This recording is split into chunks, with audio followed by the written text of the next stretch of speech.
Magandang araw mga kaibigan. Pag-usapan natin ngayon yung reaksyon ng dumaraming bilang mga engineers doon sa pahayag ng Pangulong Marcos Jr. na design flaw ang dahilan bakit bumagsak yung Santa Maria Cabacan Bridge sa Isabela is mali ang design. So, yung designer, yung original designer, kasi dalawang designer yung original at saka yung designer ng retrofitting.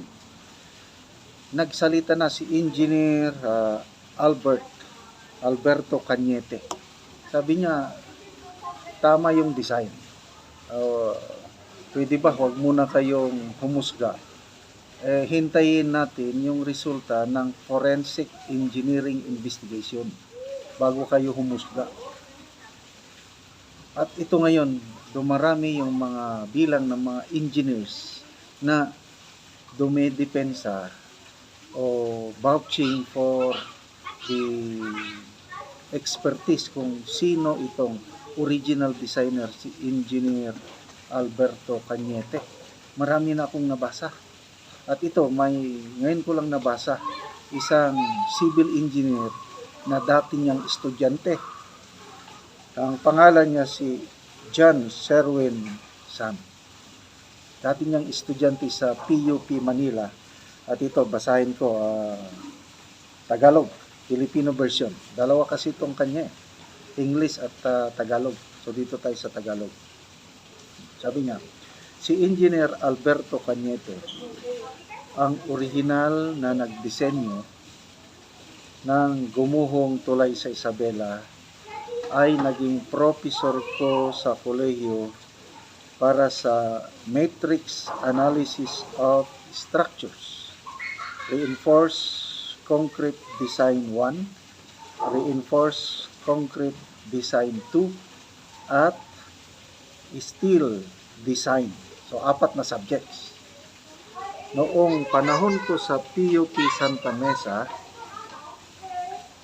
wala nang ibang professor sa Departamento ng Civil Engineering na maasang magturo ng mga kursong ito. Tanging si Engineer Cañete lang. Bakit? Dahil siya ang pinaka-kwalipikado at may autoridad na magturo ng mga ito.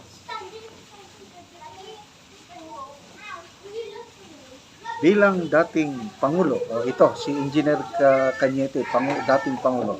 Bilang dating Pangulo ng Association of Structural Engineers of the Philippines, patuloy niyang ibinabahagi ang kanyang kaalaman at eksperto sa regular na pag-a-update ng National Structural Code of the Philippines, ang mismong libro na ginagamit ng lahat na estudyante ng civil engineering sa Pilipinas.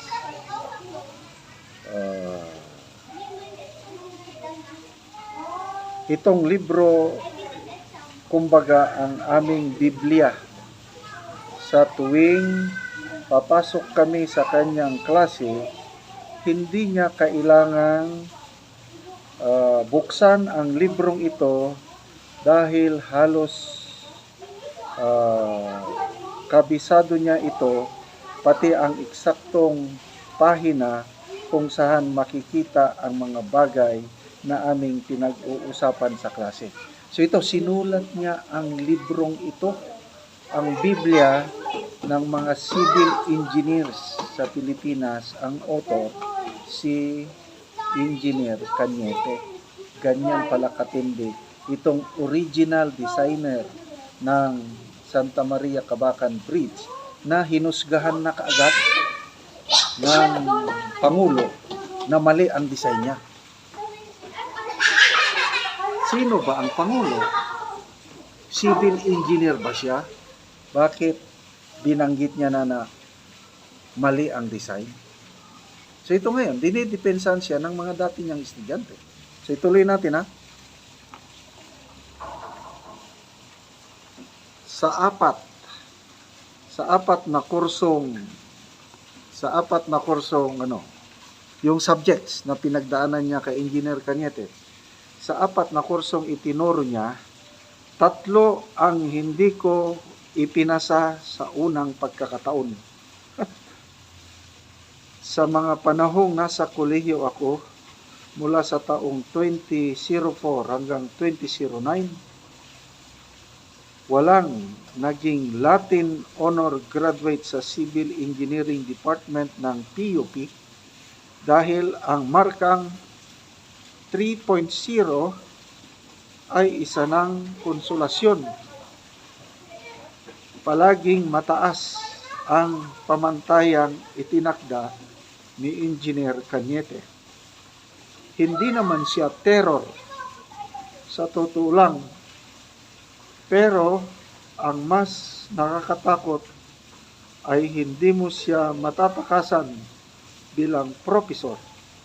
Dadaan at dadaan ka talaga sa kanya bago ka makagraduate. Ito na. Hindi ang original na structural designer o ang structural designer na responsable sa retrofitting o pagpapatibay ng nasabing tulay ang dapat questionin. Ito na, makinig ang mga nagsasalita na mali ng design. Makinig sila.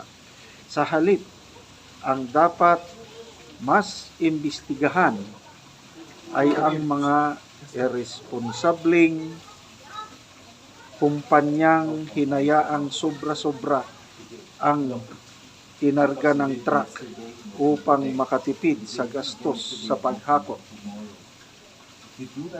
Ang laganap na korupsyon at katiwalian sa DPWH at sa buong bansa na alam naman ng lahat, at ang construction management team na hindi sumunod sa disenyo upang makatipid at maibulsa ang matitipid na budget.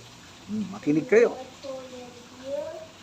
Ginawa ko ang post na ito dahil tila itinuturo na natin ang sisi sa structural engineer kahit wala pang nasisimulang forensic structural investigation. Baka mali ang mga taong ating sinisisi. At bilang dating estudyante ni Engineer Cañete, kahit na nakatanggap ako ng bagsak na grado sa ilan sa kanyang mga kurso noong kolehiyo, wala akong sama ng loob sa kanya. Isa siyang lubos na iginagalang at respetadong profesor at kapwa inhinyero sa larangan ng civil engineering, lalo na sa structural engineering.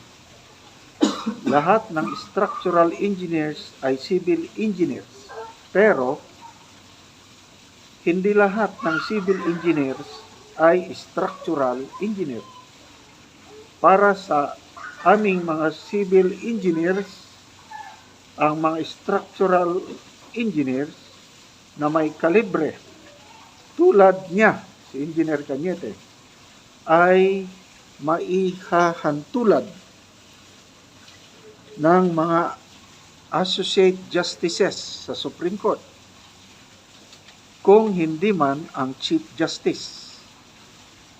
Sa aking palagay, ay hindi niya deserve ang negatibong pagtrato bago pa man magsimula ang investigasyon, lalo na mula sa mga nasa kapangyarihan, at hindi rin niya deserve ang maling paghusga ng publiko. Dapat nating ipagtanggol ang mabuti, kung hindi, hahayaan nating manaig ang kasamaan at kadiliman.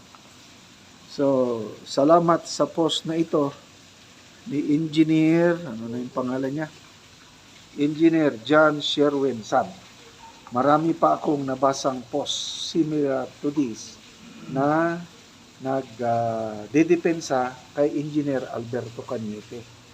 Sana naman huwag nyo nang husgahan muna ang isang designer, structural engineer hanggat hindi pa natatapos ang forensic structural investigation o forensic engineering investigation, dahil yun ang may expertise, hindi ang mga kung sino-sinong engineer sa DPWH o kung sino-sinong leader sa ating bansa.